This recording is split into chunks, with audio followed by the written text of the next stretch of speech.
নদী এলাকায় ঘুরতে এসে নদীর মাছ দিয়ে ভাত খাবো না তা তো হতেই পারে না। এখানে বড় বড় বেশ কয়েকটা নদী রয়েছে। আসসালামু আলাইকুম। যাত্রাপুর নৌঘাট থেকে সবাইকে স্বাগত জানাই নতুন আরও একটা ভিডিওতে। এই যে দেখুন কত সুন্দর একটা জায়গা, মাশাআল্লাহ খুব ভালো লাগতেছে। এখানে ঘোরাঘুরি করতে করতে আমার পেটে প্রচুর ক্ষুধা পেয়েছে, এখন আমি ভাত খাবো। তো আমি চলে আসলাম এই অস্থায়ী হোটেলে। এই যে দেখুন এখানে সব ধরনের খাবার রয়েছে, আমি এক এক করে সব কিছু আপনাদের দেখাবো। প্রথমে আমি এখানে দামগুলো জেনে নিলাম, এখানে কি কি পাওয়া যায় সব কিছু আপনাদের দেখাচ্ছি। এই যে দেখুন মাশাআল্লাহ, এগুলো সব নদীর মাছ, পাশাপাশি এখানে মাংসও পাবেন। তবে নদীর মাছ দিয়ে ভাত খেলে ভালো লাগে, যেহেতু সামনে বিশাল নদী, আর এটি হচ্ছে ব্রহ্মপুত্র নদ বা যমুনা নদী।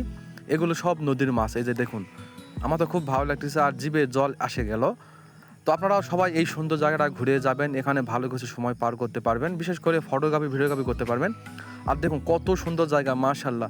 প্রতি বছরই আমি এখানে আসি এই জায়গাটা দেখার জন্যে, আমার খুব ভালো লাগে মাশাআল্লাহ। এই যে দেখুন অনেকে খাওয়া দাওয়া করতেছে, আর এইসব দোকানপাট সব অস্থায়ী। যখন বর্ষায় পানি আসে তখন কিন্তু এগুলো এখানে থাকে না, উপরে বাজারে চলে যায়। আবার সূক্ষ্ম মৌসুমে এখানে দোকানপাটগুলো করা হয় অস্থায়ীভাবে।